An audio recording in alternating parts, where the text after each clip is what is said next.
LDC উত্তরণ মসৃণ করতে ডব্লিউটিওর প্রতি প্রধান উপদেষ্টার আহ্বান।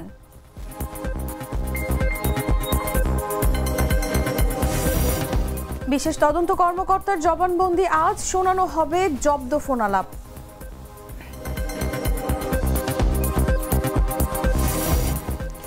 মধুখালী রাজবাড়ী সড়কে এক যুগ পর বাস চলাচল শুরু।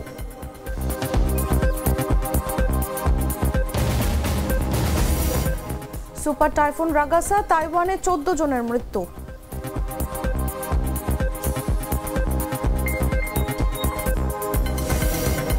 এবং যুক্তরাষ্ট্র ক্রিকেট বোর্ডকে নিষিদ্ধ করল আইসিসি।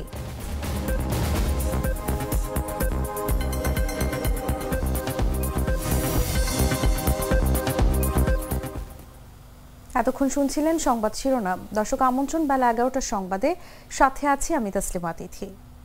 পাকা টমেটো আর সিক্রেট রেসিপির কম্বিনেশনে তৈরি প্রাউন সসের বস। চলে যাচ্ছি পুরো খবরে। বাংলাদেশের স্বল্পোন্নত দেশের মর্যাদা থেকে উত্তরণের প্রক্রিয়াকে মসৃণ করতে পূর্ণ সহায়তা প্রদান করতে বিশ্ব বাণিজ্য সংস্থার প্রতি আহ্বান জানিয়েছেন অন্তর্বর্তী সরকারের প্রধান উপদেষ্টা অধ্যাপক মোহাম্মদ ইউনূস। মঙ্গলবার জাতিসংঘ সদর দপ্তরে ৮০তম জাতিসংঘ সাধারণ পরিষদের ফাঁকে ডব্লিউটিও মহাপরিচালক ডক্টর নগোজি ওকোনজো ইউয়েলের সঙ্গে এক বৈঠকে তিনি এই আহ্বান জানান। আসন্ন ডব্লিউটিও মন্ত্রী পর্যায়ের সম্মেলনে এলডিসি থেকে উত্তরণের পথে থাকা দেশগুলো বাণিজ্য সুবিধার হ্রাস বা উন্নত বাজারে অগ্রাধিকারমূলক প্রবেশাধিকার প্রত্যাহারের মতো ঝুঁকির মুখে যেন না পড়ে, সেজন্য মহাপরিচালকের সক্রিয় ভূমিকা কামনা করেন অধ্যাপক ইউনূস। ডব্লিউটিও প্রধান এক্ষেত্রে সর্বাত্মক সহযোগিতার আশ্বাস দেন। বাংলাদেশের 2026 সালের শেষ দিকে এলডিসি থেকে উত্তরণের কথা রয়েছে।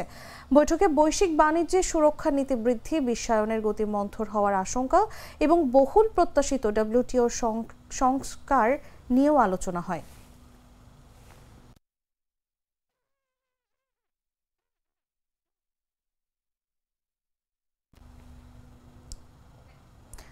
জাতিসংঘের সাধারণ পরিষদের ৮০তম অধিবেশনে যোগ দিতে নিউ ইয়র্কে সফররত ডক্টর ইউনূসের প্রতিনিধি দলে থাকা জাতীয় নাগরিক পার্টির সদস্য সচিব আখতার হোসেনকে ডিম নিক্ষেপ করা যুবলীগ নেতা মিজানুর রহমান জামিনে মুক্তি পেয়েছেন। স্থানীয় সময় মঙ্গলবার রাত ৯টায় জামিনে মুক্তি পান তিনি। ওয়াশিংটন যুবলীগের সভাপতি সাইফুল ইসলাম বিষয়টি নিশ্চিত করেছেন।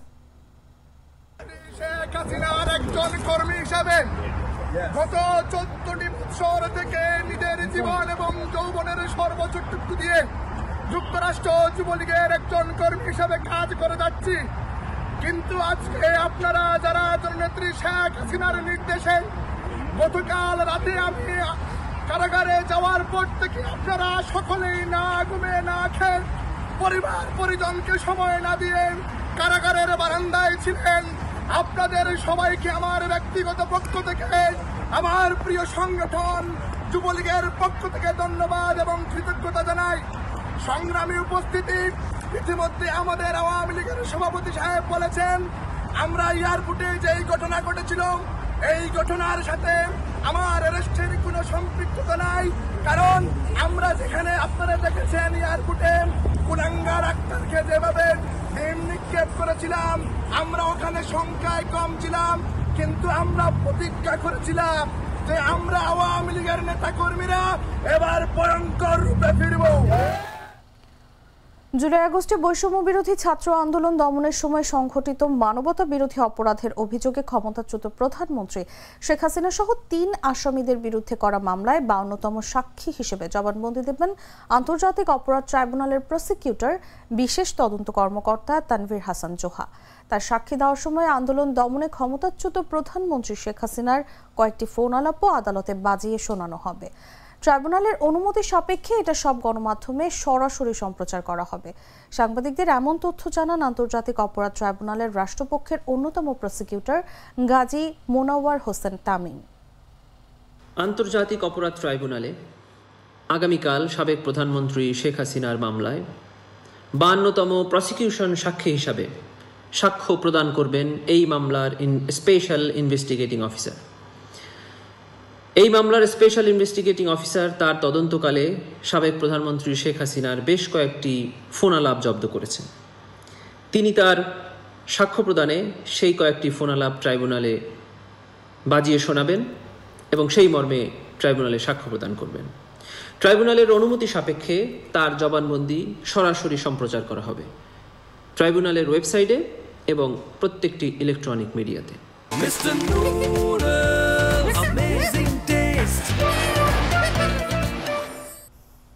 যুক্তরাষ্ট্রের নিউ ইয়র্কে জাতীয় নাগরিক পার্টির সদস্য সচিব আখতার হোসেনকে লক্ষ্য করে ডিম ছোড়ার ঘটনায় অভিযুক্ত যুক্তরাষ্ট্র আওয়ামী লীগের বিজ্ঞান ও প্রযুক্তি বিষয়ক সম্পাদক জাহিদ হাসানের দেশের বাড়ির দেয়াল ও ফটকে পাল্টা ডিম নিক্ষেপ করে ক্ষোভ প্রকাশ করেছেন স্থানীয় এনসিপির নেতাকর্মী ও ছাত্র জনতা। যুক্তরাষ্ট্র আওয়ামী লীগের বিজ্ঞান ও প্রযুক্তি বিষয়ক সম্পাদক জাহিদ হাসানের বিরুদ্ধে এই ঘটনায় জড়িত থাকার অভিযোগ উঠেছে।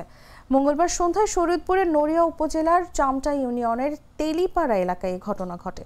সন্ধ্যা ৭টার দিকে জেলা এনসিপির সমন্বয়কারী অ্যাডভোকেট রুহুল আমিনের নেতৃত্বে নেতাকর্মী ও স্থানীয় ছাত্র জনতা বিক্ষোভ মিছিল নিয়ে জাহিদ হাসানের দেশের বাড়ি শরীয়তপুরের নড়িয়া উপজেলার চামটা ইউনিয়নের তেলিপাড়া এলাকার বাড়ির প্রধান ফটক ও দেওয়ালে ডিম নিক্ষেপ করেন। বিষয়টি জানতে জেলা এনসিপির সমন্বয়কারী অ্যাডভোকেট রুহুল আমিনের ফোনে একাধিকবার কল দিলেও তিনি রিসিভ করেননি।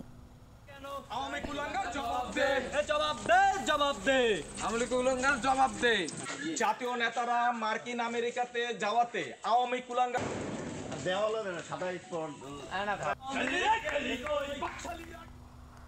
প্রায় এক যুগ পর ফরিদপুরের মধুখালী থেকে রাজবাড়ী পর্যন্ত বাস চলাচল শুরু হয়েছে। ৪৩ কিলোমিটার দীর্ঘ এই রুটে পুনরায় লোকাল বাস চলাচল শুরু হওয়ায় যাত্রী ও সাধারণ মানুষের মধ্যে স্বস্তি ও উৎফুল্ল লক্ষ্য করা গেছে।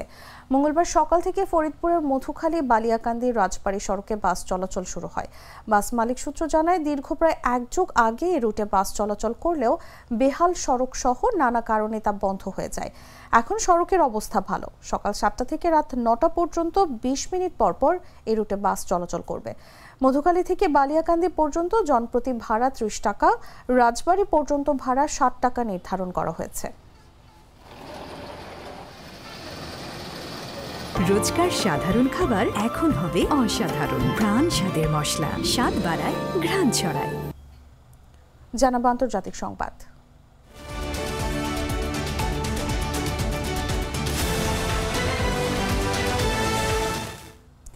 মার্কিন প্রেসিডেন্ট ডোনাল্ড ট্রাম্প স্ত্রী মেলানিয়া ট্রাম্পকে নিয়ে জাতিসংঘ সদর দপ্তরে প্রবেশের সময় একটি চলন্ত সিঁড়িতে ওঠার পরপরই সেটি বন্ধ হয়ে যায়। ফলে বাকি ধাপগুলো পায়ে হেঁটে উঠতে হয়। ভাষণ দিতে গিয়ে টেলিপ্রম্পটার ভাঙা দেখতে পান ট্রাম্প। এই দুটি অব্যবস্থাপনা যেন জাতিসংঘের সামগ্রিক দুর্বলতার প্রতীক হয়ে ধরা দেয় তার কাছে। বক্তব্যে জাতিসংঘের কঠোর সমালোচনা করেন তিনি। সংস্থাটি তার সম্ভাবনা কাজে লাগায়নি বলে অভিযোগ করেন মার্কিন প্রেসিডেন্ট। শান্তি স্থাপন বা অন্য কোনো প্রক্রিয়ায় জাতিসংঘের ভূমিকা নিয়েও প্রশ্ন তোলেন। তিনি বলেন, জাতিসংঘের অবস্থা এখন বন্ধ হওয়া চলন্ত সিঁড়ি বা ভাঙা টেলিপ্রম্পটারের মতো। নিজের নির্ধারিত ১৫ মিনিট পার করেও বক্তব্য চালিয়ে যান তিনি। অভিযোগ করেন, অভিবাসীদের নানা সুবিধা দিয়ে পশ্চিমা দেশগুলোকে আক্রান্ত করছে জাতিসংঘ। শুধু আন্তর্জাতিক সংস্থাটি নয়, সাধারণ পরিষদের অধিবেশনে শত্রু মিত্র সবাইকেই নানাভাবে কথা শুনিয়েছেন মার্কিন প্রেসিডেন্ট।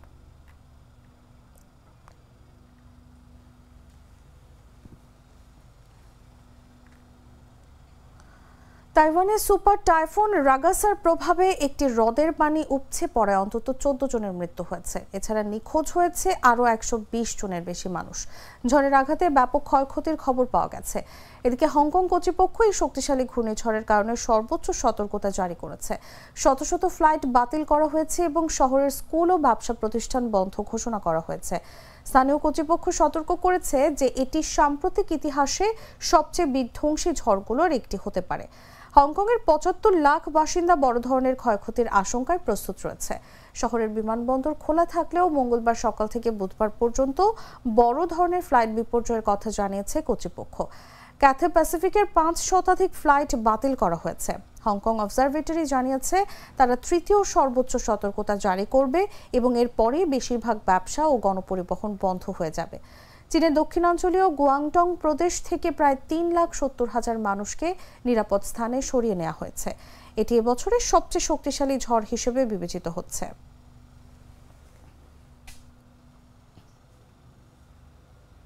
সংবাদ শেষ করব খেলার খবর জানিয়ে।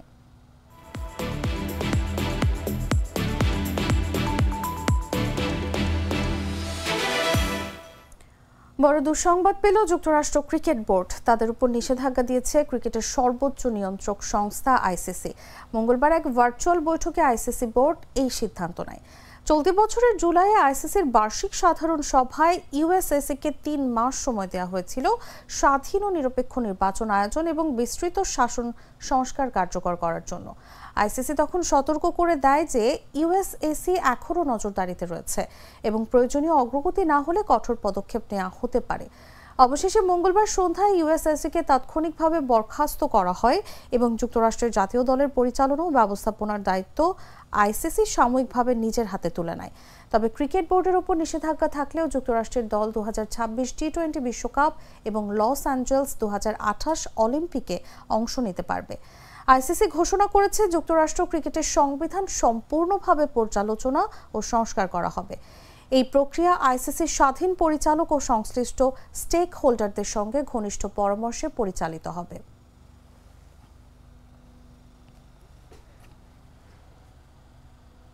দর্শক, সংবাদ শেষ করার আগে শিরোনামগুলো জানিয়ে দিচ্ছি আরও একবার।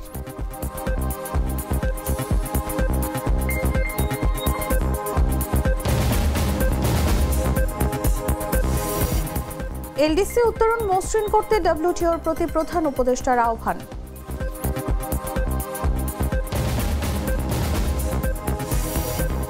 বিশেষ তদন্ত কর্মকর্তার জবানবন্দি আজ শোনানো হবে জব্দ ফোনালাপ।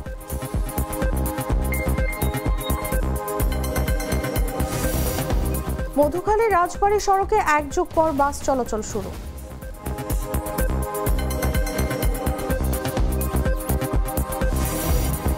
সুপার টাইফুন রাগাসা, তাইওয়ানে 14 জনের মৃত্যু।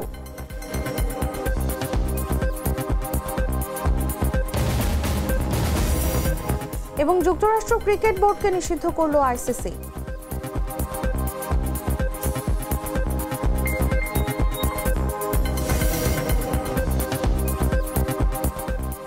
দর্শক, এই ছিল এখনকার মতো। এরপর দেখবেন দুপুর 1টা নিউজ।